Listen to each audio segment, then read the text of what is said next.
Hello, it's Graham Cofe with another Move TV. And today I'm going to be joined by the newly moved member of the month, Maria. Congratulations, Maria, for a Thank start. you very much. Thank you. Yes. How was it hearing the news? Well, it was lovely, really, really nice. I mean, you don't expect it. So, yeah, it was lovely. Really, really pleased. That's lovely. And we're joining you straight from your showroom, which is You are. it's an open plan kitchen showroom. So if we hear noises in the background, like a minute ago we had the dog, which is obviously an important part of any showroom. Oh, our Buster is, yeah, he's lovely. So just explain exactly where are you? Where are you coming from? We're based in West Kirby, so right by the seafront. So literally, if I literally just take a slight little look to one side out of my showroom, I can see the sea. So it's absolutely stunning on a good day. Obviously today it's a little bit damp, but it's yeah, it's a beautiful place to be. And have you always been in kitchens? No, I haven't. No, I'm in my fourth year here at James. So I took over, January in 2019. So yeah, it was a bit of a baptism of fire, I have to say, because I worked for an electrical wholesaler before that for 3.5 years, and prior to that, I had my own business for 15 years in double glazing. So you could say I've got a bit of an eclectic background. Well, now listen, you have electrics in a kitchen. So that bit tallies over. I'm not sure whether you have double glazing in the kitchen. I guess you do. Well, if you've got windows, I'm sure you do. Yes. But I guess there's elements of that must have come over in terms of sort of kind of aesthetic design and that sort of thing. That those elements are the same. What's been the sort of hardest learning curve for you then, coming into a very retail type business? Well, I think obviously double glazing was retail based, so there were similarities in that respect. But I would say not knowing the product, not knowing obviously my craft at that stage. So that has been very interesting to get to know. It's been lovely because you get all the pretty things. So it's a gorgeous. We're in a gorgeous showroom. We've been adapting it over the last 4 years, so that's been a real highlight for me and the team. So that's it, primarily knowing the product, getting to know our clients, getting to know the community. But it's been really good fun, I have to say.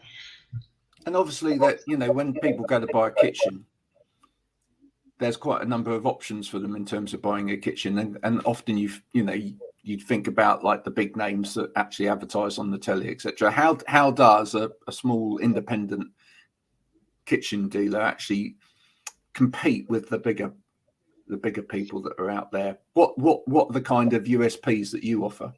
The short answer is we don't compete. For a start, we can't. So the similarities that we have is that we both design and fit kitchens. We don't compete with the high street. We don't try and compete with anybody. So from that side of things, the big differences are you haven't got the brand in one sense. You haven't got the generic side to it. So it's very individual. I think we set ourselves different in the fact that we allow the customer to really inhibit their imagination and really try and eke that out of them a little bit. Because one of the things I've sort of said is that everybody knows how to design, they just don't yet know how to do it. And what we do is we're the facilitator for that. So we give them no boundaries. We sort of softly bring them in, and they're usually quite terrified sometimes because they just don't know where to begin. And so we break that down for them, and we just take them through step by step. We don't sell on the day. We don't want to sell on the day. You shouldn't sell on the day. It's a big expense for a client, no matter what type of kitchen they're buying. So therefore, they deserve the time to be spent with them and to enjoy the journey. And for a lot of people, it can be quite pressured. It can be quite tense. It can be worrying. Have I made a decision? So we try and literally just take it easy. So we very rarely have two clients in here at the same time. And we pride ourselves on making sure that doesn't really happen, so that the client feels that they have the option to get up, look around, and not really feel worried that somebody else is in their space. So for us, it's very much that one-on-one relationship that's getting built, and that can take several weeks. in a lot of cases. So really a friendship is built. And in the end, the client is so thrilled. So that's why we spend time doing the mood boards, making sure we get a huge wish list from them. And it's really all them. And all we're doing is taking that information, applying it to a design and a plan. And we always say to the client, you know, don't worry, this isn't the first attempt. We might do several of these. And the whole point is, it's because it becomes the client's. It's not ours. It's the client's dream. It's their imagination. It's their interior design element that's added to it. Well, actually, that's a massive USP then, really, because, you know, any of us that have been to buy a kitchen or even bits of kitchens in various places, who shall remain nameless before, will know that, you know, the person that's doing the selling is literally having to sell. And it's very aware, you're always very aware of that, you know, it's kind of, they're being paid on the number and the value of the orders that they get through. And therefore, you know, there's a bit of a churn to it. You know, I would agree that I think there is that in any direct selling scenario, regardless of what the industry is. I think there's always that element. We always sort of say it's a bit like when you go into an electrical, who shall remain nameless, store, and they seem to pounce on you, and it's been renowned for it. We don't do that. You know, we are literally here to advise and support the client through what is obviously quite a complex journey, really, and we understand that. And for the client, it's probably one of the biggest renovations they're going to do. And I don't think we truly understand how much our kitchen impacts our daily life. And we try and explain that as we go. You will be without your kitchen for probably 2 to 3 weeks, if not a bit longer, depending on the size and the complexity of your design. And we try and ensure that they are set up in another area to make sure that impact is minimalized. We don't realize how much we wash our hands in the kitchen, preparation, how we actually socialize in our kitchens. It's a really massive thing. So kitchens aren't just kitchens anymore. These are spaces that we do a huge amount in, you know. So whether it's we work in it, whether we socialize in it, whether we actually dance around our kitchens, which many people do, these spaces are not just kitchens anymore.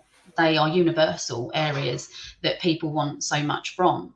So we've had to adapt. Even in the last 4 years, we've had to adapt so much. And that is why I've been really picky about the staff members that I have. It took me 11 months to get one of my staff members, and I won't ever apologize for that, because they have to be the right fit. They have to be somebody that has got the style, some experience, but not necessary.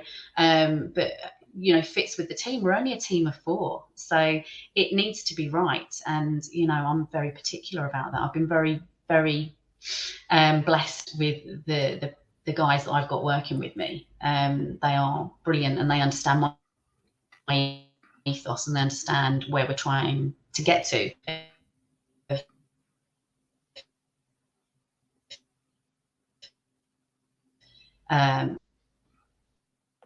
Well, the passion is very definitely coming through. So I'm really pleased to say that you can really hear the passion from you talking about that. Now, with regards to kitchen, I mean, when I was doing space design at one point in my career, and I was actually, you know, I was actually designing at one point some of the spaces in some of those naughty people that sell kitchens. But you know, is there an element of what it is that you do that you get really geeky about? Because I could get really geeky about fittings and you know, little fixtures and or anything, tiny little design elements. Is there anything that you found yourself getting quite geeky about? I think sometimes it can be as simple as a doorknob or a cup handle. I think at the moment we got really excited about some of the colours that were coming through, because there was an element of the metallics coming through. We've also got some glass doors that we've had recently installed into the kitchen, which bring a huge dynamic, because you can then see all the lighting that's gone into it. So the lighting has obviously been routed out, you know, to actually fit into the unit. So yeah, there's so many things. It's so hard, but an awful lot of it is the finish on certain doors. they can really get you excited, because you just think, oh my God, how that's going to look on a much larger scale is going to be phenomenal. What about things like taps? Well, taps, yeah. I mean, obviously we've got a working Kuka tap. I love Kuka taps. I've got one at home, and it does everything. And I held an event here a week or so ago, and one of the people that attended said, "Oh, have you got sparkling?" I said, "Yes, I have." And they were absolutely amazing. It always makes me feel really happy when they see something and they go, "Oh, like, and that came out the tap." And I'm like, and then it sort of re-enlivens your feeling for a product. But we've also got a lot of shelving product that is metal that goes on the wall that you can put planting in. Now that's going to be going into one of our new displays, and I'm really excited for that, because not only will it give an edge of interior design because it's going to be on the wall, so it's almost a piece of art, but you can actually adapt it to put things like your utensils on, or you can put, as I say, planting, or actually anything else, candles and books and things like that into it. So you end up with a lot of different textures, which really bring a room together. And it really is interior design. My guys are doing so much more than just designing a kitchen. They will put into the design, they will put planting, they will put even pictures of the family in that design. They will put tables and chairs that we're not supplying, but the customer said, "Oh, I can't really visualize it." And then we'll turn it into a 360 design, of which we can send to the client so they can look around it at their leisure, and really get a feel for how they're going to live in that space. And I think that's exciting, and those are the small things, I suppose, that we love, is the difference, and actually customers taking a leap of faith and just saying, a big thing that I often say to people is, what if you just thought a little bit bigger than that, the four walls that you've got in your kitchen? What if you just chose to not think bland and boring, and that if you really, really thought about it, nothing's silly, nothing's extreme, tell us and let's see if we can do it. We have at least one of our suppliers who bespokes items, and that for us is very exciting. So we had a client who really wanted a bespoke item, and we were able to facilitate it, and there's nothing better than that, because they will have a unique one-off piece. Totally with you there. I used to bespoke design furniture for offices all of the time. There's nothing better than actually creating something that only would fit in a particular space and has a functionality that nothing else on the market has. Brilliant thing. And then obviously I talk about office design on a regular basis on LinkedIn with the piece that I do on a Friday afternoon. But have you seen, like the offices have you seen quite a difference in the way that people are designing their kitchens since COVID? Because a lot of people are just spending an awful lot more time in their house, and therefore the different areas of their house get, more use in a way than they did before. I would say most definitely. But what they are doing now is they're not making them office looking. So they're not having like a segmented area. So where you've got like media rooms now, which are a part of your open living space, what you'll find is that they're going to adapt an area whereby the ergonomics of that room is going to work for them. So actually the child, if they've got children, they can sit and they can do their work, but equally it's adaptable. So you're often seeing things where storage solutions, especially where, the laptop can be put away, but actually where they're sitting and what they're looking at is very important to them. So they don't want to be looking at a wall. They want to be looking out into the garden, and for all sorts of well-being reasons. And we know how good plants are for oxygenating your living space. Looking out into your garden is far better than looking at, really a kitchen cupboard. You don't want to be doing that. And so you find that the majority of our clients, and I will say probably 80% of our clients, are looking at bigger open spaces, but they are actually dividing them with very, very clever furniture. Yeah. So they are dividing areas, but it's still an open area. And I think that's great. For me, for example, at home, I've got my open plan kitchen, but I've also got a settee for, but it's a piece of furniture, and people use it all the time who come in. So not only have we got seating at the island, we've also got seating in the room. And when we have gatherings, it just works so completely well. So people are wandering all the way around the island because there's so much space. Equally, for people that want to work from home, they're just making sure little things like either pop-up sockets within their islands or in their worktops or on their peninsulas that they've actually got, or and also their seating, they're thinking about it not just having a stool, something that's a little bit more substantial, that they can enjoy. So the reason for the pop-up sockets is obviously to put your USB or put your actual plug into. They're thinking about that, but they want the aesthetic. They don't want it to be boring. They want it to be universal, but so that they're not compromising. Yeah, And it's really interesting. I mean, some of the things you said really seem to pally with the stuff that we've been talking about in the office spaces. I mean, even things like when you talk about planters, a lot of office spaces now are looking at biophilia. They're looking at actually bringing more plant life into the office space, so that, from a mental health perspective, as much as a physical, physicality perspective, it actually does some good to people. People like to be surrounded by plants, etc. Even when you're cooking, In fact, even better if you can actually use them in the food. Well, this is it. We often get asked for, it's not just having, your space to put all your spices, but actually people are wanting to have living planters, so it's not just a little bit of thyme, a little bit of rosemary straight in the food. Exactly, but they're so pretty, to look at as well. So if it can be a dual purpose, then fantastic. And I'm all for that. But the most important thing is for the client to make best use of their kitchen. And the idea is you don't want to be going one end of your kitchen to put your food into the oven and then go all the way to the other end to get another item, to be working at your island or on your worktop or wherever it is.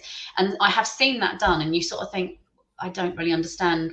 That's a lot of effort, when really we talk about the working triangle and people say, oh, it's outdated. I disagree. I think it works incredibly well, to have things in a certain position. And we still now, even though customers are well versed because they go on the internet, we still find now that with the guidance of the designers here, they go, oh yeah, I didn't think about that. Oh yeah, that makes perfect sense. Why would I go all the way over there and having your bin close by and having your fridge, freezer, and in your wine fridge, obviously, if that's important to you. But just not to make kitchens boring. You can have lots of other areas in your kitchen that, for display purposes, that are made out of the same product. And you can just back it with glass, or you can use, quartz or corian or any other substance, and you can bring wood into it. We have a client at the moment that's bringing 3 different types of corian and 3 different types of unit color into their kitchen, and it works. Just so people understand, if they've never heard that word before, corian is a surface material which is medical grade as well. Yeah. So it's very antibacterial. So they're very resilient. I mean, I love corian. I have corian, and also it curves. It's massive what you can do. You can curve it.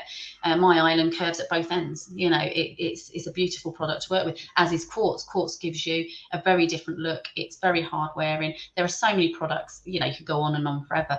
But I think the one thing that I would say is that we want our clients to be limitless in their ideas about what they can do. And think outside the box, pardon the pun, but think outside that box, and just believe that anything can be created, and actually it can still be done within your budget. And what we say to people is you tell us what it is you need, and you tell us what your budget is, and we will ensure that we work to that, and that we're not going to push you outside that. You bring it all in together.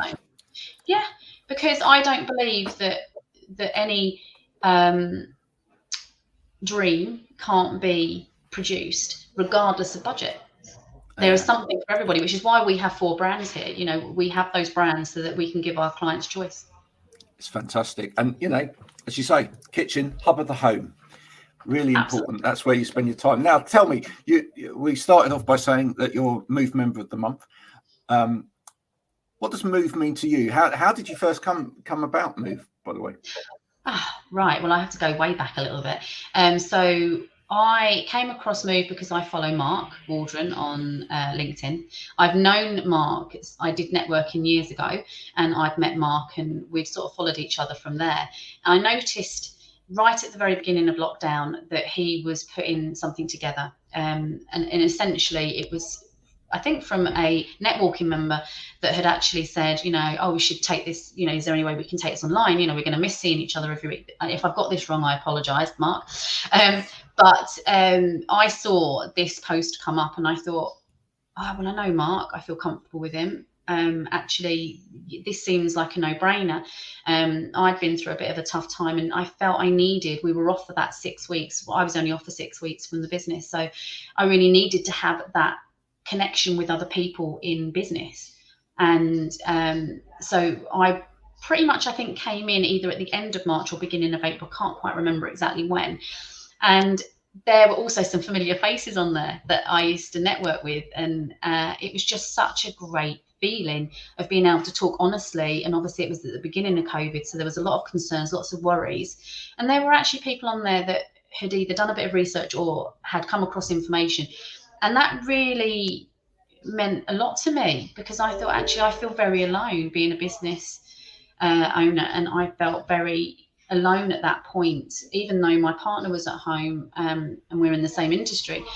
This would never happen before. So I think I was gleaning insights from that, and the togetherness that we got is quite profound, really. I think the support that was there, and everybody just wanted to give as much as they possibly could and gain connection. And then obviously as time went on, there were people who were starting their businesses afresh. There were those that had already got established businesses, but everyone had something to offer, and doesn't matter what age you were, or where you come from. It was literally that togetherness. And actually, do you know what? I've said this before and I'll say it again, when Andrea came into the group, which wasn't that long after really, she brought about a concept which I hadn't really thought about, which was vulnerability, showing your vulnerability and using it as your superpower.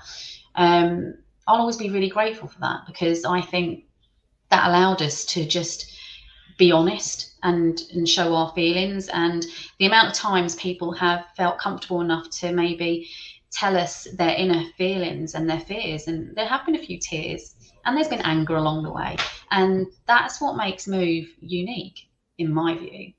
I mean, I'm here 3 years later, so it might be even more than that, actually, I'm not sure.